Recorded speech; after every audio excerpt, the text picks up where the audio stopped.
The cannabis world has high hopes for the second Trump presidency. While 38 states have some form of legal marijuana sales, in a market that's estimated to be $30 billion annually, cannabis is still illegal federally. This means plant-touching companies fall under a punitive tax code meant for illicit drug traffickers that eats into profitability. Despite the seeming ubiquity of dispensaries and Americans smoking, eating, and drinking products infused with THC, unlicensed cannabis sales are still rampant, and legal intoxicating hemp products are sold everywhere. And while the Biden administration began the historic move to reschedule marijuana under the Controlled Substances Act to a less severe category, that process has hit political and bureaucratic roadblocks. The Department of Justice has initiated the formal rulemaking process to reclassify cannabis from Schedule 1 to Schedule 3. This important step would recognize the medical benefits of cannabis and reduce regulatory burdens. It would open up more research opportunities and potentially increase access to banking services for cannabis businesses. A rule on rescheduling is expected towards the back half of 2025. The U.S. has seen a state-by-state approach to legislation. How do you think this approach compares to other countries with federal legislation like Canada? Well, first and foremost, we have trouble with banking and we have trouble with any kind of export, whether it's even state to state. So for any of your listeners that don't understand that, okay, we're in Colorado. We're surrounded by, we've got Utah, we've got Wyoming, we've got New Mexico, we've got Kansas.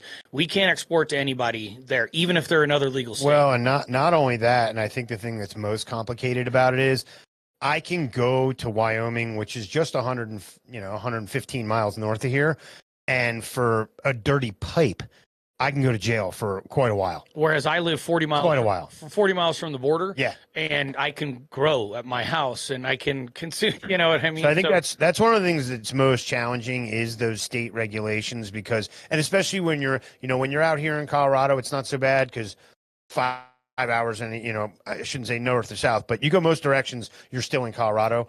On the East Coast, you can pass through 5 different states in 5 hours in which they're tiny little states. You may have passed through a section. If you go through Pennsylvania's all medical, in which you'll be in a lot of trouble. But all the states that surround Pennsylvania, Maryland, New Jersey, New York, they're all rec states. So you can, and in which on the flip side of that, if you live on the border of Pennsylvania and you want to go get some legal cannabis, all you got to do is drive to New York. Drive to Maryland. But as soon as you bring it back, you're breaking the law. Now, that being said, for some of us who are like in our 50s almost and been doing it a while, I spent a long time breaking the law and smoking weed. So, we don't worry about it too much. But the reality is, it's like even if I were to go and fly from Colorado to another legal state, I can't technically bring cannabis with me, whether it's medical or recreational. Technically. Right. Technically. I mean, How strict is the law enforcement on that? Would you get arrested? Would you spend a night in the holding cells, or what would be the consequence? Both of us have been stopped in the airport. They just they let you go. It depends on what state you're in, though, too. Go to a state that's really against it and go to the airport. Mississippi, maybe you could have a problem now. But here's what's also weird: is the people who do security at our airports is a federal. It's TSA, so they've been told hands off. How do you guys keep up with all this shit? Is it like you have a little book and you keep track of the state? We were flying back from Detroit 2 weeks ago. I get through security before Jaron. Jaron gets stopped, right? They stop the bag. And the security lady, she opens the bag. She's looking at his jar, big jar. There's a big jar of weed in there. And she's sitting there looking at it. She doesn't know what to do. She calls over the head of security. Head of security comes over. He looks at it. He looks at Jaron. He looks back at it, and he's like, holds his hands up like this. He's like, what am I going to do? Let him go. Federal law. This is a federal... So that's a federal entity that technically, and you're in federal space by going into an airport. You're now in federal space, so technically it's completely illegal. But they've taken a pretty offhanded approach to it because it's just there's too much of it, right? So like it's they don't have time to deal with it. It is quite honestly, it's very difficult to deal with it on the 50 state standpoint. If you had a federal thing, even though we don't have the same export laws that say Canada does, right? Canada can export into Jamaica. They're a Commonwealth country, so I believe they can or exporting to Europe. They can export all over the place. It's worth more than oil pumped from the ground, doesn't need pipelines, and legal markets are opening up in many parts of the world. Ontario's MedRelief has high hopes for the international sales of its cannabis oil. We think that it will position Canada to be, we hope, to be the global leader in this industry. MedRelief is among 7 Canadian companies with permits to sell marijuana and the oil extracted from it to other nations. Health Canada has approved the sale of 528,000 kilograms of dried cannabis and 911 liters of oil to international markets for the fiscal year ending March 31st. It is big, and I think it's only going to get bigger. Ranjeev Dhillon is a lawyer who helps Canadian companies navigate international cannabis laws. Canada, he says, has a unique opportunity to be a global leader. This could be our opportunity to be viewed the same as we are in mining or hockey. We'll be world class and we'll be world leaders, and I think that will stay to be the case for a very, very long time. Canadian pot and oil are already being sold in Germany, Croatia, Australia, New Zealand, Chile, and Brazil. BC producer Tilray is building a production facility in Portugal to serve the expanding European market, valued at $54 billion. Part of the reason we decided to invest in a cultivation facility in Portugal was that we also saw a massive increase in demand for a medical cannabis product in the EU. Another Canadian company, Canopy Growth, is planning a facility in Denmark. Alberta-based Aurora Cannabis bought a pharmaceutical distributor in Germany to serve Europe. The reason Canadian pot is so hot is, with the exception of one grower in the Netherlands, Canada has the only licensed producers that can grow it for the export market. When regulators in other countries are looking for a product, Canada is really the source of the safest product. As more countries move to legalize medical cannabis, some estimates put the potential world market at nearly $200 billion. So for now, Canada is the world's top legal dealer. Terry Reith, CBC News, Edmonton. By our trade laws and treaties, we really can't. I mean, I think basically North America. I think you got Mexico and Canada that we might be able to actually export to, but because it's not federally legal, we haven't been able to do that at all, right? And like I was saying, I've smoked Canadian cannabis in Germany, so. I'm sorry, no. No, I was just saying our approach is honestly it's a pain in the ass, and we have a kind of a power to the state aspect to it, so it'd be tough to really do it federally legal right off the bat, because you'd have some states that absolutely. We'll see. We got a lunatic that we just elected president. So anything's on the table at this point. The Trump administration has announced support for states' rights to legalize cannabis. This move aligns with the administration's broader policy of giving states more control over their own cannabis laws. If implemented, it could lead to a patchwork of state regulations, but also provide a clearer path for states to legalize and regulate cannabis without federal interference. We just put out a paper, and first of all, medical marijuana has been amazing. I've had friends, and I've had others, and doctors telling me that it's been absolutely amazing, the medical marijuana. And we put out a statement that we can live with the marijuana. It's got to be a certain age, to buy it. It's got to be done in a very concerted, lawful way. And the way they're doing it in Florida, I think, is going to be actually good. It's going to be very good. But it's got to be done in a good way. It's got to be done in a clean way. You go into some of these places, like in New York, it smells all marijuana. You've got to have a system where there's control. Now, do you foresee now with the recent political changes in America that there could be some resolution to this, that we can bring an end to all this chaos, that there will be new regulations brought into place on a federal level that can resolve these kind of issues? I just said it when we were interviewing Heron, and the thing is, you know, we've been through a Trump administration of 4 years. We've been through a Democrat administration of 4 years in which nothing happened. But at the same time, more states are legal now, more medical, more recs. So now we have a lot more numbers. And the reality is, good, bad, or indifferent, you have consolidation across the House and the Senate. So things get put up, and this is good, bad, or indifferent. This is you know, a bilateral statement. It's just what it is. And reality is he's posturing to putting people in there who are cannabis positive.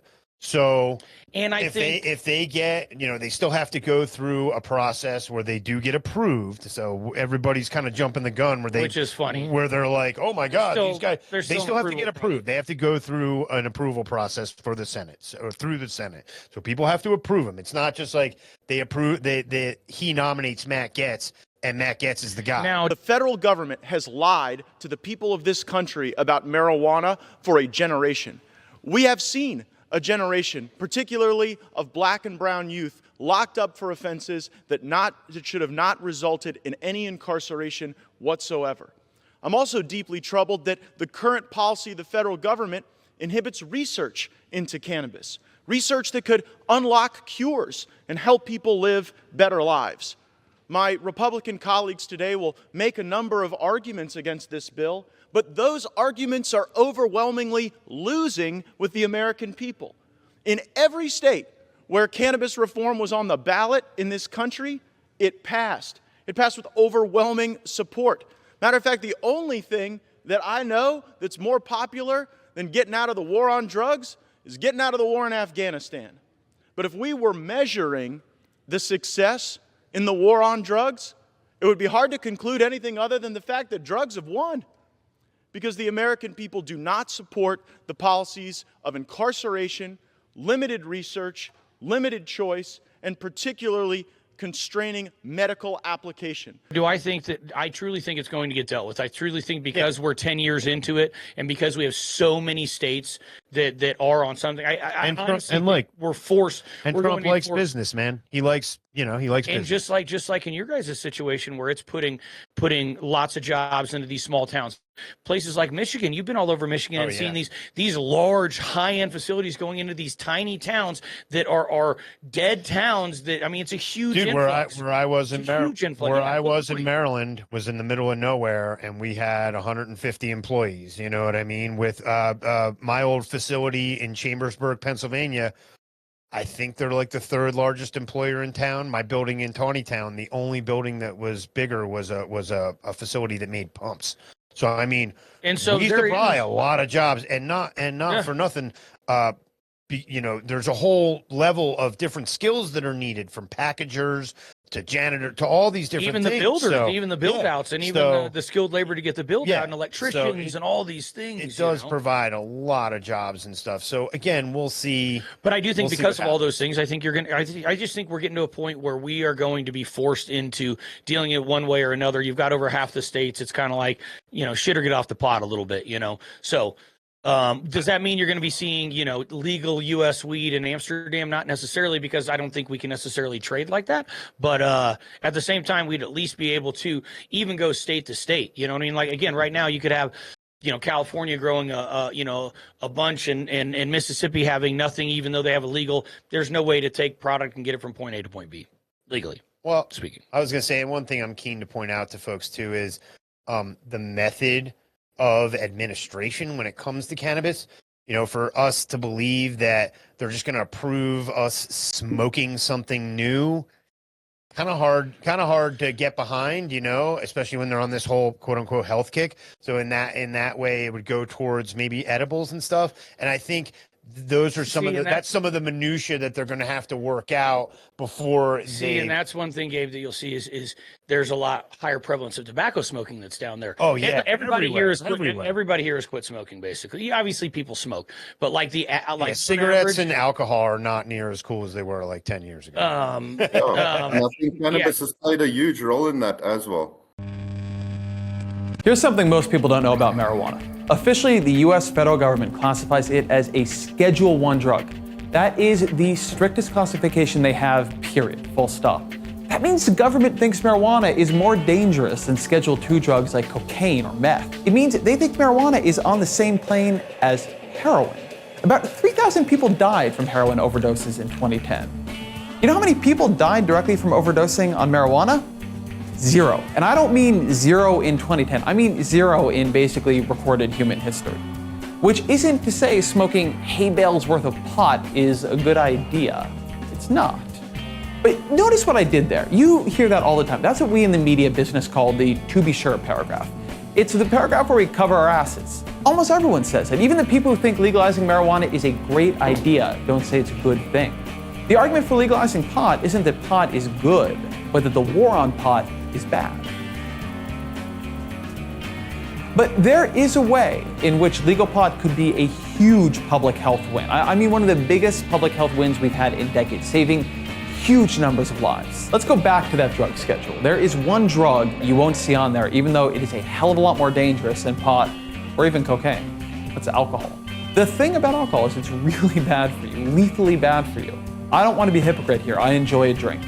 But the evidence on this, you cannot run away from it. The Centers for Disease Control and Prevention say there are 88,000 deaths each year attributable to alcohol. About 25,000 of them are just direct overdoses. The numbers here are really amazing. A Columbia University study found that being drunk increases the risk of a fatal accident 13-fold. Pot, by contrast, increases the risk less than 2-fold. Then there's all the other nasty stuff alcohol leads to. It's a big contributor to violence, to crime, to addiction. It breaks up families. It gives people cancer. It gives them liver failure. People forget this, but prohibition, we laugh at it now, but it was happening for a reason. People drank more then, and it was a scourge. So this is a question with legal pot. Would people use it as a replacement or a complement to alcohol? If it's a replacement, it's a huge deal. Marijuana is a lot safer to use than alcohol. People don't die from it. They rarely kill others while on it.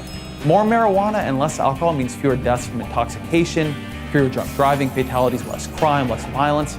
But if marijuana complements alcohol rather than replacing it, then it's a problem. If it makes people, for whatever reason, drink more, then legalizing pot might actually make our alcohol problem worse. Now I'm going to say something that kind of sucks. We actually don't know the answer here. There's encouraging early evidence. In a survey of Canadian medical marijuana users, 41% said they replace alcohol with marijuana. Another survey of California medical marijuana users found they drank less than the national average. But those are medical marijuana users. They might be different than the general population. People using marijuana for fun might have a very different relationship to alcohol than people using marijuana because they're sick. But this isn't just something we can study. It's something we can affect, that we can change. Since we know a lot of people want to use some kind of mind-altering substance, we could arrange public policy to push them towards a safer one. But right now, we can't, because the federal government, against all the evidence, thinks marijuana is an incredibly, insanely dangerous substance with absolutely no redeeming value under any circumstance. What are they smoking? It has. I know. I agree with you, Bill. I actually 100% agree with that. And I actually will agree with that on both the tobacco and alcohol aspect. I'll say that on both. You know, I think it's helped immensely, at least change those numbers. People can say help hurt, whatever you want to say, but there's no doubt it's affected and changed those numbers. So, you know, there's been a very big anti-tobacco kick, which unfortunately has also led to massive vape use, which is probably worse. You should probably just go to good old smoking, to be honest. But plus, cigarettes are really cheap in South Africa. Well, compared to us, I mean, they charge us like 10 US a pack of cigarettes. On the regular, up to like 20 if you're in New York City or something like that, which could be like, I don't know how many rand, but times that by 9. 17 now. And I hate to say it too, but I feel like, you know, the pharmaceutical industry has kind of been sitting here kind of waiting to see what happens, and then the tobacco industry has been sitting here well, waiting don't think to that see those what companies happens. don't think that they don't have patents that are out there. Don't think that they don't have space that's actually already rented in the day that it does go federal. You know, there's a lot of that. So that's to answer your question, even like to you know, kind of give it a little bit of finality to it. It's a problem when you have 50 different states to try and get. I mean, you guys obviously have, you know, however many states and different tribes, and it's tough to get that kind of, you know, agreements because you have just such long-standing ties tribally, and it's just like the way that people will vote or their opinion in South Africa is much more tied to where they're from and where their family's at than it is here. We don't have that much history. You know, you're talking about a few generations, the whole country, you know, obviously aside from the people that were actually here before. Yeah, no, dude, my family's, we're, you know, My grandparents came here from Russia in the 20s. So. Right. You know, it hasn't been that long that we've been here. So it's a different thing. And then even the fact that we started on a medical thing and you guys did it on, on more of a club model. It's very, it's very different. It wasn't even a recreational model. It's some weird little area in between, which is super unique and interesting. So in 2018, we had the privacy judgment, which ruled that we can now privately possess, cultivate, and consume cannabis. It's legal for us to do that in our private capacity. And now, earlier in this year, we also had that put into an act, so it's even more official now. So this ties quite nicely into my third question, Jaron. So I'm just going to go with it. Which is South Africa's cannabis landscape is very unique, especially with the rise of private clubs and constitutional protections for personal use. What do you think other nations can learn from South Africa's approach? I actually think you guys have people can really learn, including the U.S., can learn a lot from the approach, and I really do like. Specifically even the way that the CannaClub does it. And there's obviously a few different ways to approach it, but just the club aspect of it, I really think is a great way to approach it because it is more of a nonprofit. It is more of a community-based thing. It is more something where you're trying to, not take advantage of a community. It's trying to go and provide something for the community, right? So many times it's been, okay, a new town here is, all right, we'll allow recreational cannabis, and then a bunch of dispensaries from out of state pop in. There are these MSOs, which are multi-state operators. We call them MSOs, and it's just a big brand. It's not a local brand. So I think, if we could have a similar model, if we were able to export in the same way where, your really commercial stuff stays either just export or maybe export and medical, but then allow for all the other club and recreational stuff to fill in the gaps. I think it's an excellent model, and I also think it's something that really takes even with all this legalization we have, it's still like behind closed doors.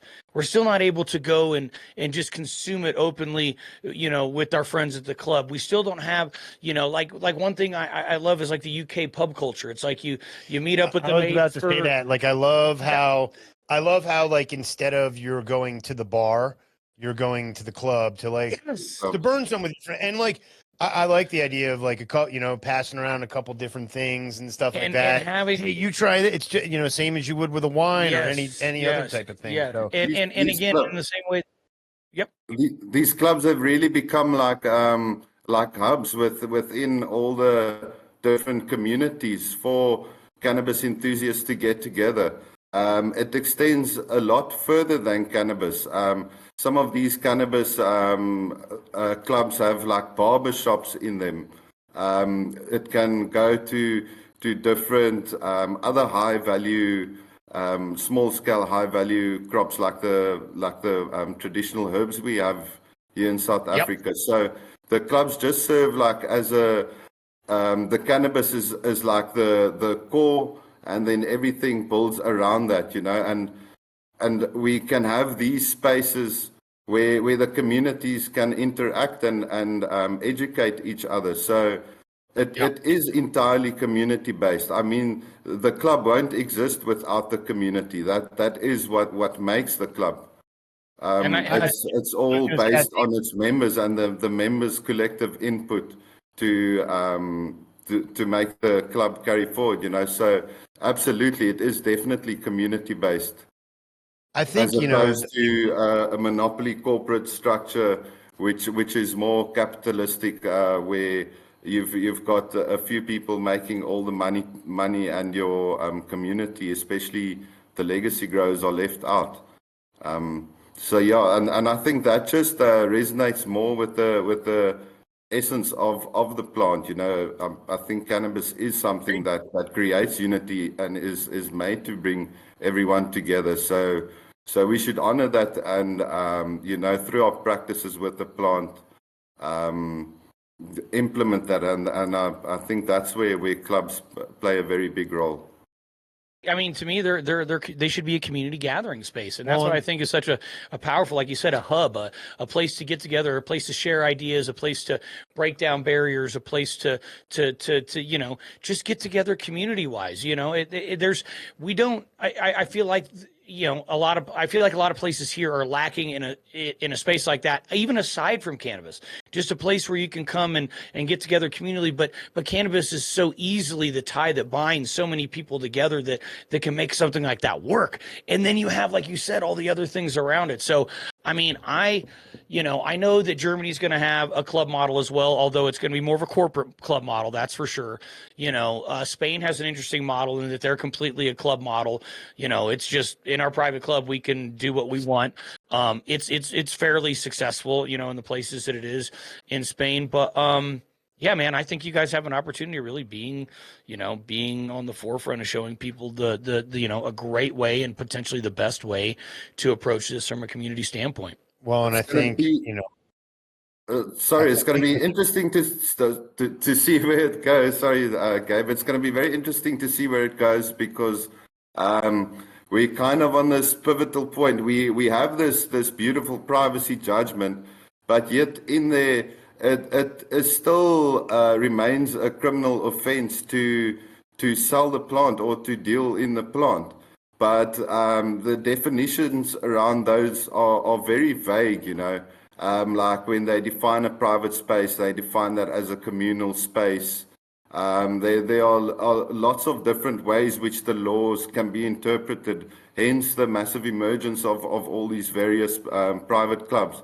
So now we have all this massive network of clubs and this infrastructure. Now it's going to be interesting to see what the government is going to do with that. Are they going to pick up on it and see that there's truly something special here? Or are they going to go the monopolization route and have dispensaries? Only time will tell. I kind of like when you mentioned that Spain is also on the private, more based on the private use. I'd like us to look at that and go more towards that direction, and maybe a bit of both. You need your dispensaries as well and your export facilities, but we kind of need to create a regulatory framework where all these different structures can coexist together. How do they work together? Here's that's the key. And the biggest thing is, from all the experiments we've seen around the United States between, let's just say, Oklahoma and some of the other places, as much as people don't want to hear this, limited licensing is the way to go. It just is. When you have unlimited licensing, it really leads to that cowboy culture in which it does diminish the value of the product. Now here's what I'll say. Again, this is in a situation where there's 50 states where you have a bunch of places you can export a black market. They're not necessarily in the same situation. Right. You know what I mean? Right. So you have to look at all that in every Oklahoma at one point had 9,000 licenses. Yeah, 9,000 licenses. You didn't even have to be a resident. Whereas a state like Maryland, we'll say, for instance, has 21 cultivation licenses, 115 dispensaries. That's it. You know what I mean? So with our licensing here in South Africa, we've got these export licenses through SAPRA, but to meet the GAP standards, it's such a high barrier of entry that it excludes most of your people that have been working with the plant throughout the years. It only allows for people with big pockets to come in to acquire those licenses. And then we're sitting with the paradox where, as I explained, we've got the right to consume, possess, and cultivate cannabis in our privacy. But if it's illegal to sell it, where must I obtain that cannabis? If I maybe don't grow myself, if I don't know how to grow, and it's legal for me to consume it, I need to acquire that from somewhere. So with that paradox, is a very good argument for the clubs, and that's that's kind of part of the building blocks that clubs have been built. Yeah. Yeah, and even like, aren't you when I go to the CannaClub and I'm to purchase cannabis as a member, I'm actually paying for the labor, right? Not the product. First of all, you're not purchasing cannabis. You're withdrawing it from a stockfell or a members pool. So when you sign up at the club, you give us permission for two things. One is to cultivate one plant on your behalf in flowering at any stage. And the second thing is for that plant to enter the communal stockfell or members pool. Yeah, so when you come to the club, you already own that plant. You are just withdrawing from the pool, and then you're contributing back towards the pool with the plant management fees, which doesn't, it goes to all the different service providers based on a percentage. So the club, at the end of the day, doesn't take any profit. That's how it's a non-profit. It's the different service providers that take the reimbursement ratios. So, Gabe, it'd be like when I go buy a watermelon on the side of the road, am I paying $3 for the watermelon, or is it paying the farmer for all the shit that he had to do to get the watermelon there? You know, and you can make either argument for it, but there's a perfectly good argument for saying, well, shit, it's all the work that was done to get it here. It's not the item itself, right? And that's kind of the premise, which I found very interesting. And again, on a nonprofit model, which from the beginning, I was like, this is unique. This is different. This is something that, you know, I like. And you know, I'd like to see used and utilized, you know, more around the world. That's for sure. And the benefit of that is definitely, once again, the community impact, you know, because any member of our local community can step into the club. Our club is open every day of the week, weekends, 9 to 7. So they can just come to the club if they want to know anything about cannabis, if they want to educate themselves. You know, it creates a safe space where you can have access to cannabis, and I think that's important. Every human being deserves that right. You know, it is a plant that can do so many things for us. We need to create safe access.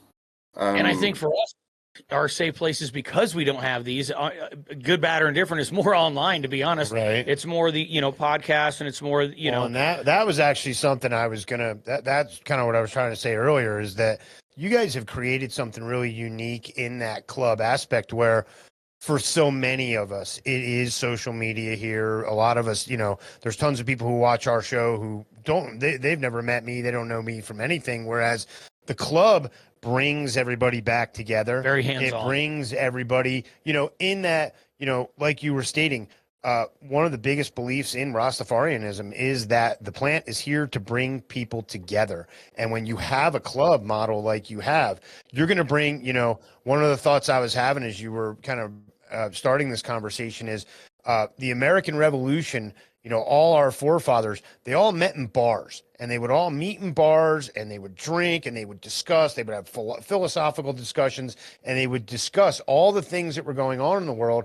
And I think the club is really a beautiful way to do that, to bring people together, to have them smoke together, to pass the plant back and forth, and then to really have these deep conversations that, quite frankly, social media has taken away from us, because a lot of us, it's so surface level, the conversations we have.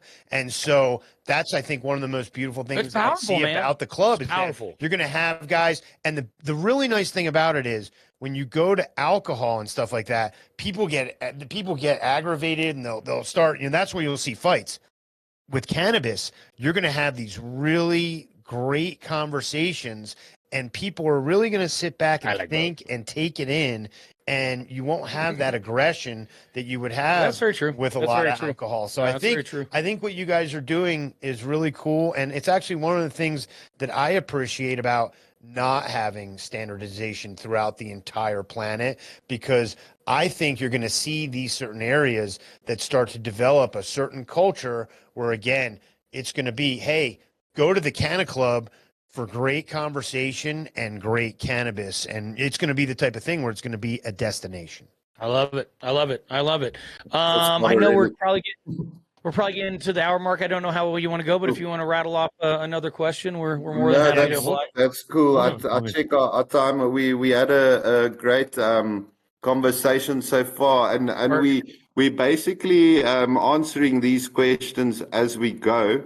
I mean, this is a kind of a very broad conversation which we are having. So, seeing that we're an hour in, we can wrap it up. What we usually like to do is just to ask you guys to give a final positive message to our viewers. Perfect. I guess I'll kind of piggyback off and start this, but piggyback off of what, I had said when I was down there and had the conversations with Herman is, man, keep it about the plant. Keep it plant forward. And don't forget what our goal is in this. Don't forget that that's, it's really about, keeping the plant up in front of us. That's what our goal is. And that's using that to bring people together and just, not letting some of these, some of the greed and some of the other things and some of the corporate aspect, completely come in and take advantage of it, and just keeping the spirit of the plant alive. And that's something that I really felt like when I was down there, which I, had not felt in a while, was the true spirit of cannabis, and being somewhere where people were fired up about it and fired up about the plant legalization and bringing people together. And so I can say from my perspective, it was very much appreciated to see that and feel that again, and just kind of recharge my own batteries and say, this thing that we do, this battle that we are waging is worth doing, worth fighting for. I mean, look, I think, as globalization happens with the plant, you're going to see a lot of different markets doing different things. The one thing I have had cannabis involved in, I'm almost 50 years old. I've been involved with cannabis my entire life. And that is the truth. Since I was 2 years old, there's pictures of me on the bong at 2 years old. I wasn't smoking it. I was mimicking my brothers. But, the truth of the matter is, it is the plant that is here to bring people of unlike minds together. I like I said before, about your club, I really enjoy what you guys are doing. I think it's really positive for literally for everything in the industry. And I would encourage you guys to stick with the plan that you guys have and just continue on, because ultimately, I've said this for years, we are stewards to the plant. The plant does not have words, so we are here to make sure that things kind of go right. And ultimately, it's very funny here because, cannabis went kind of a way where there were these giant corporations here in the United States that were trying to run it and manage it, and ultimately, it's not really working out so good for those guys. So it is coming back to the small guy. It is coming into, everybody, you can have 5 different people grow GMO. It can come out different from every person. So it really does come down to the craft. It really does come down to the love that you put into it and the time and the energy that you put into it. And so I think per that, believe in what you're doing and understand that as long as you're doing the best, you will always, always have a home for your product. There you go. Well, the one last thing I'd like to say is it's been lekker. Always a good time, appreciate you guys very much so. And again, look forward to another conversation here in the future. We'll keep all you guys up to date on as we get products, ready for registration over there as well. I plan on getting back there in May, right? I will be there in May. That is the plan. So thank you. We'll look forward to it, Jaron. And to our viewers, check out the Drug Dealer podcast for a very special interview with our CEO, Herman van der Walt. Jaron and Gabe did a beautiful, nice long interview with Herman, where they also shared some insights. It's been an absolute, it's an absolute pleasure having you guys on the channel here tonight. You guys are rock stars, and I hope we can do this again in future. And we look forward to seeing you in May and getting your products in our club as well. That's right. They'll be there. It's on the way. Thanks, everybody, for listening. Pop over to our channel, hit the subscribe button for these guys. Keep watching. Really appreciate you all. And thank you so much. Thank you so much for having us on, man.